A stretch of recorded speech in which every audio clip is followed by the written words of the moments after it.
Anjana.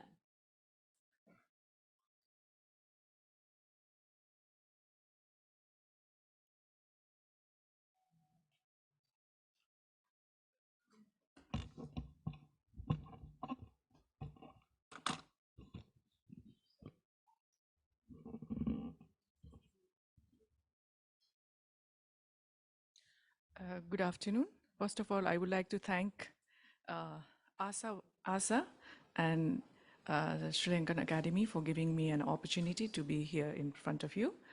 Uh, since we are talking about institutionalizing science advice to the government, so I will be talking a little bit of Nepal.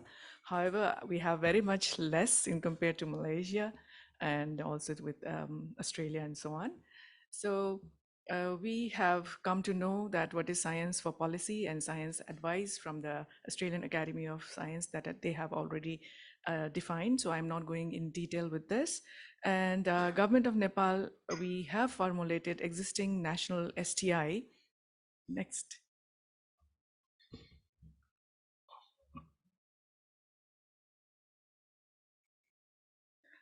STI, sorry.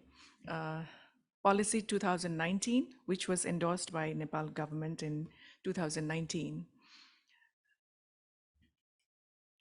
And we have Constitution of Nepal, obviously, and provides the legal framework and basis for policy formulation.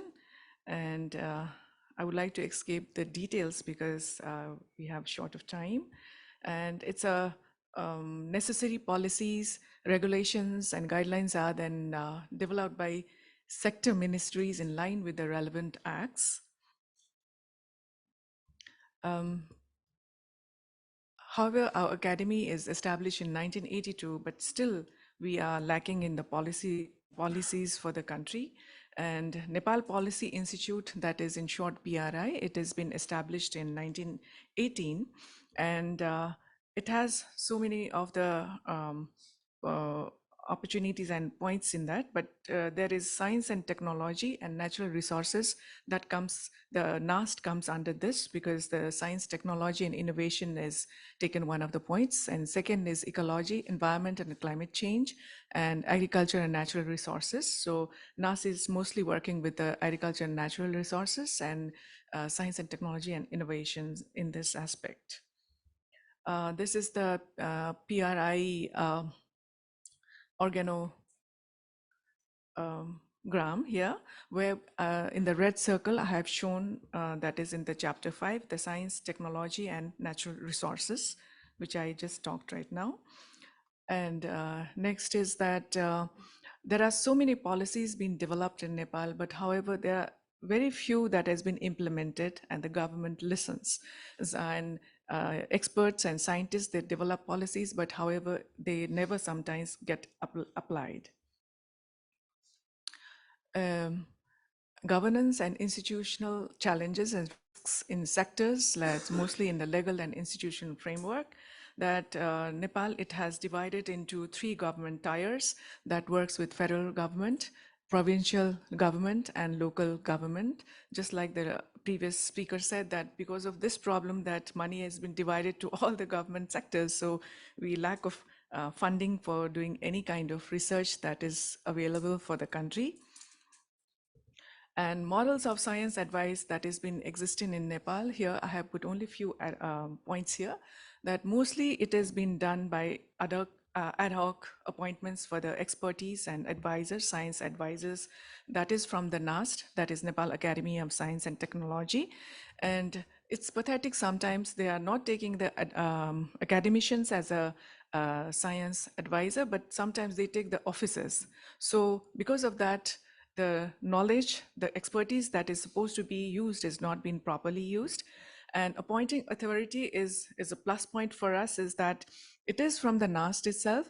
And Prime Minister is the chancellor of our organization. But however, sometimes Prime Minister being the topmost leader is non-science, and sometimes, sorry to let you know, sometimes they come from the high school level.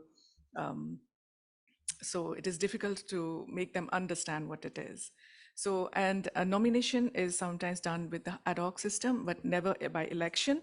And generally, only one science advisor has been nominated by the chancellor, but sometimes only once in a time that has become two advisors because of the political issues. So,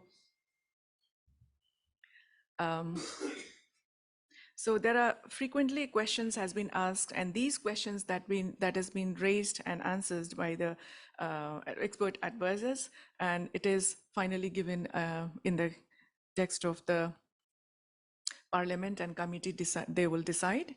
And sometimes high level committee is being tabled for this. And on regular basis, Ministry of Education, Science and Technology is the section that has been important, and there are sometimes they take use of the advising. Sometimes they're because the pro chancellor is the Minister of Education and Science and Technology in Nepal. So scientists and policymakers, they together form the questions, and SOP is not properly made, but Nepal Science and Technology, they have the report that has been produced in 2021. So that has been taken as a SOP. And for example, that Nepal have half the extreme poverty level with this, that it is quite remarkable that for the 15 years now it has been changed to almost 5% um, um, of the under malnourished children, that has been prevalence about the 5% by 2020. And uh, so now this I would like to escape, because this is the general point that I have been given here. And sorry. So in the case of the science advice, I would like to take an example of COVID-19, because in this case that I have been also one of the member under the INGSA, where Professor Dr. Peter Gluckman was the chair of the INGSA. And at that time, we had discussed about the political decision making for the COVID-19, that is pandemic that had occurred. And we have drawn the points that there have been challenges, and there have been some guiding principles of providing scientific advice to the policymakers. And so what can be the evolving time, and what can be the difference in the context of complexity and uncertainty when it has been illustrated by the COVID-19 pandemic at that time. So this is the this is the book that has been produced as a preceding report at that time, and I had also taken one of the given one of the write-ups for this.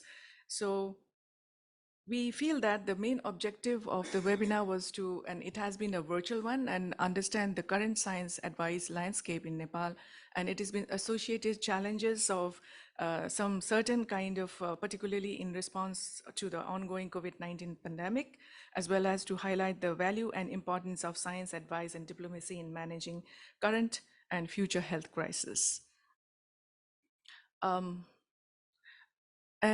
when we went for the survey, nearly all respondents, that is 96.2%, said that and agreed that science, advice, and diplomacy were important in managing these crises. And lessons learned were about these points, like pre-preparedness is a pivotal and managing and overcoming emergencies. And academic and research institutions plays an important role in providing science advice. And vaccines, this has been also dealt by the Australian. Okay. And that it's not a miracle at that time, we all know that. And information is a serious issue, and scientific advisors are vital in policy making, and international and scientific partnerships were crucial in overcoming global issues. So governments should actively build and participate in international scientific partnerships, particularly those involving low and middle income countries like Nepal. And so I have given a kind of a roadmap here with the discussion, having discussion with the expertise in Nepal itself. And the reference that we have taken is the GDP, that we have only 0.1% of GDP in the science and technology out of the total GDP. So it has to be increased up to 0.3 GDP at least. And foundation is that STI strategy and legal framework that Ministry of Education, Science and Technology with interministerial coordination and bodies and Council for STI at Cabinet Office is very much needed. And adaptation is industrial revolution, entrepreneurship, sustainable agriculture, IT sector development is very should be adapted. And when we talk of integration, that Prime Minister, though chaired by the STD promotion headquarter overseeing STI task force, a coordination committee is chaired by the Vice Chairman of the National Planning Commission, and 9 thematic committees are headed by NPP members. So STI roadmap yet to be elaborated in this aspect. And when we talk of strength, only that the leader is itself a prime minister, it's a really good in a sense, but as I have already told, there are so many hurdles in that. Sometimes political issues has been also taking part in it, and sometimes there are some parties that is opposing also. So this, though being a leadership, that is the prime minister, and sometimes pro-chancellor of NAST, that is the Ministry of Education, Science and Technology. They subject portfolio, and therefore any advice role could be coordinated through the relevant ministry for the implementations. So when we talk of weaknesses, there are so many weaknesses, obviously, almost similar to Bangladesh and Sri Lanka in itself. Ours is like there is frequent government change, political government change, and no strategies available, and unavailability of the policy regular framework in certain critical areas, and also unavailable of infrastructure, modern technology, administration, bureaucracy, lack of subject knowledge in the administrative offices and secretaries in the ministry is the main. And obviously there are some few also, which I don't want to go in detail right now. And when we talk of opportunities, there are presence of skillful human resources, technical experts, advisors with updated knowledge, availability of successful advisory models, mechanisms in countries with similar socioeconomic backgrounds, access to well-established models and literature on government advisory mechanism, access to digital science literacy and technology, availability of resourceful pool of IPACs who could support in advisory process, lessons learned from available data to avoid failures in future. And threat is that, as I have already mentioned, it's the political issue and social and economic instability and geopolitical and international interferences and self-interest of politicians, businessmen, civil society professionals and government offices, reluctance to set change mindset, migration of qualified personnel to foreign countries, having the brain drain system instead of having the brain gain, and negative media coverages. With this, I would like to end my talk here. Thank you so much. Thank you very much, Anjana. Next is Philippines by